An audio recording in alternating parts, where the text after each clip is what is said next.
Assalamualaikum warahmatullahi wabarakatuh. Kita masih membicarakan tentang gastrik atau asam lambung atau sakit mah, atau ada juga yang disebut dengan istilah tukak lambung. Sekarang ada istilah satu nama lagi yang berkaitan dengan lambung, yang penyakitnya berkaitan dengan gastrik, dengan asam lambung, yang disebut dengan GERD. GERD ialah Gastroesophagus Reflux Disease, iaitu bahasa Inggris yang maksudnya ada acid reflux. Jadi asid yang banyak di lambung, yang sudah kita bicarakan pada video sebelumnya tentang orang yang sakit asam lambung. Karena banyaknya asidnya itu, asid itu bisa naik ke atas dan terasa panas. Nah, ini lebih diistilahkan disebut dengan GERD. Untuk lebih jelasnya, kita ulang kembali, kita tengok kembali apa sebenarnya perbedaan antara asam lambung, gastrik, dan sakit GERD ini. Asam lambung atau gastrik, atau kita sebut juga dengan sakit mah, kita kenal juga dengan sakit tukak lambung, ialah adanya gangguan pencernaan yang berlaku di lambung kita. Jadi orang yang asam lambung atau gastrik, terjadinya luka di bahagian dalam lambung tersebut. Sehingga orang-orang yang sakit gastrik atau asam lambung atau mah ini, itu salah satu proses perawatannya di rumah sakit dilakukan masukkan kamera.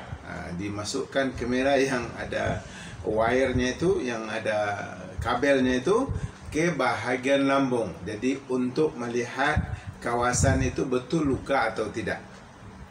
Itu fungsinya hanya untuk melihat ada luka atau tidak, dan tidak ada unsur-unsur penyembuhan di situ. Bahkan pasien itu merasa tersiksa ketika dimasukkan kamera tersebut ke dalam bahagian lambungnya. Jadi artinya setiap Anda yang sakit gastrik atau asam lambung atau sakit tukak lambung, itu terjadinya luka di dalam stomach atau lambung kita atau gastro kita itu. Jadi oleh sebab terjadinya luka di dalam itu, maka ada reaksi-reaksi. Reaksinya satu, asid akan banyak, lebih dari normal, lebih dari biasa. Kalau biasanya itu sekitar setengah liter, maka orang-orang yang sakit asam lambung ini bisa-bisa menjadikan 1 liter atau lebih. Jadi reaksi daripada asam lambung yang lebih tadi, maka berbagai gejala-gejala dirasakan di perut. Termasuk salah satunya ialah terjadinya acid reflux tadi. Jadi asam lambung atau sakit gastrik itu adanya kelukaan atau luka di dalam lambung seseorang itu. Makanya ketika dimakan cili atau cabai banyak, terjadinya pedih.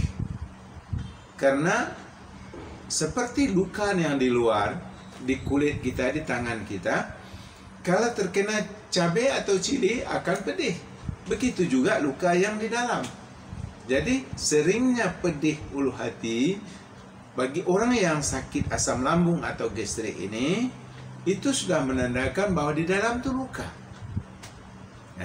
Jadi dilakukan masukkan kamera itu lebih untuk confirmation saja, untuk memastikan betul ada luka di bahagian dalam orang nih, pasien yang sakit gastrik atau asam lambung ini. Jadi salah satu reaksi daripada banyaknya asid, banyaknya juga angin di dalam perut, adakah itu dia sendawa sering atau kentut yang banyak, Atau ada juga yang perutnya tegang, tak mau kentut, tidak mau kentut, dan tidak mau sendawa. Jadi efek daripada keadaan yang berlaku di lambungnya ini, maka terjadilah acid reflux tadi, yang disebut dengan penyakit GERD itu sekarang. Okay? Jadi terjadinya rasa panas di dada dan naiknya asid itu sampai ke kerongkongan, itu adalah efek selanjutnya daripada gastrik.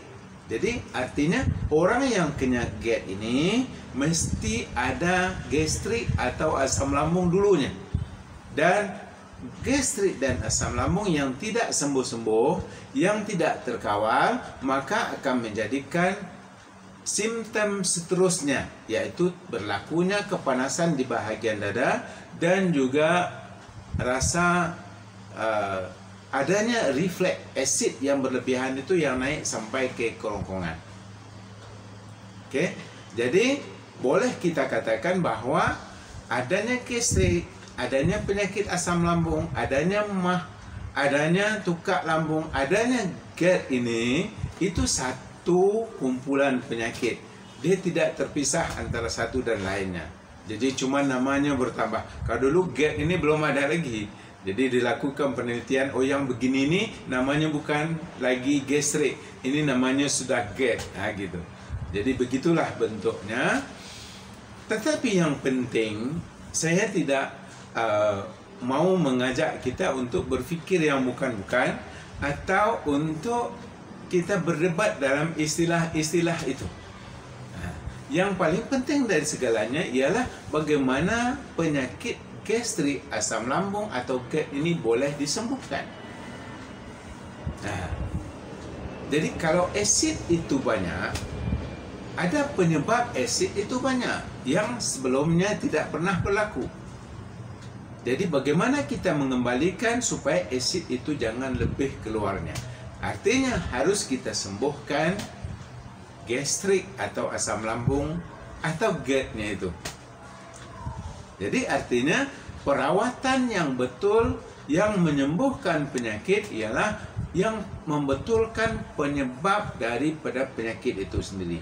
Jadi penyebabnya ialah luka di kawasan lambung.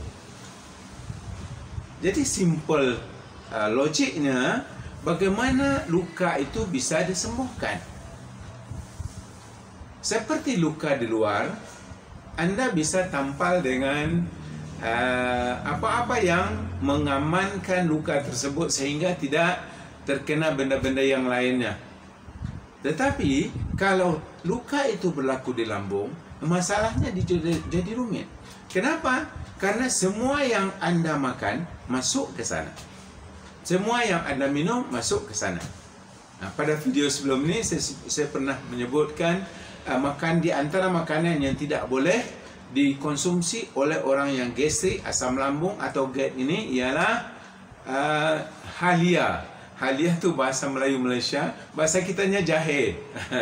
Baru saya ingat. Jadi jahe tidak boleh. Walaupun banyak orang mengatakan jahe bagus untuk orang asam lambung, untuk mengurangkan acid refluxnya. Betul, untuk mengurangkan asidnya bagus, tetapi untuk luka yang sudah berlaku di lambung tersebut, jahe tidak sesuai. Kenapa? Karena jahe itu sifatnya panas. Dia akan menambahkan luka lagi. Dia akan menambahkan, bila luka itu bertambah, maka reaksi atau simptom daripada gastrik itu, atau asam lambung, atau GERD itu akan datang lagi. Jadi, jangan Anda mengkonsumsi jahe. Oh, kawan saya kata baik untuk buang angin. Ya, baik untuk buang angin bagi orang yang tidak ada asam lambung atau sakit mah. Jadi harus Anda fikirkan, dan saya sudah sebutkan juga sebelum ini apa yang boleh, apa yang tidak boleh, dan kenapa tidak boleh. Jadi senang kita untuk berdiskusi ialah yang paling penting dari segalanya ialah bagaimana kita boleh menyembuhkan luka yang terjadi di bahagian dalam lambung tersebut. Jadi Anda tidak tahu nama apa penyakitnya pun, asalkan dia boleh sembuh, tak apa-apa. bagi orang yang sakit, bagi pasien-pasien, bukan nama yang penting bagi dia. Yang paling penting bagi dia ya bagaimana penyakitnya boleh sembuh. Jadi artinya jangan kita terlalu menghabiskan waktu untuk diskusi yang tidak perlu atau yang kurang penting. Jadi yang penting dari segalanya ialah bagaimana gastrik itu, asam lambung itu, atau sakit mah ni bahasa Belanda ya, itu gastro atau lambung itu. Jadi bagaimana sakit itu boleh kita sembuhkan. Karena apa? Karena gastrik ini, asam lambung ini, untuk seterusnya kalau penyakit itu sudah datang, lukanya dari 1 boleh jadi 2, dari 2 boleh jadi 3, dan 3 boleh jadi 4, dan seterusnya. Artinya kebanyakan orang yang sakit asam lambung, sakit mah ini bertambah lama dia menderita, bukan bertambah baik, tapi sebaliknya bertambah parahlah keadaan itu. Maka datanglah di antaranya simptom atau tanda acid reflux tadi. Okay? Jadi itu yang berlaku. Dan mudah-mudahan ada manfaatnya. Sampai di sini dulu. Kita akan sambung video seterusnya untuk pembahasan gastrik, asam lambung, ataupun sakit mah, ataupun tukak lambung tadi. Jadi tukak lambung itu membayangkan nama untuk sakit luka yang sudah meroyak di dalam, yang sudah banyak, sampai ada perkataan tukak lambung itu. Jadi jangan lupa, bagi anda yang belum subscribe, share dan like kami, silahkan berbuat demikian. Dan kita ketemu pada video berikutnya. Assalamualaikum warahmatullahi wabarakatuh.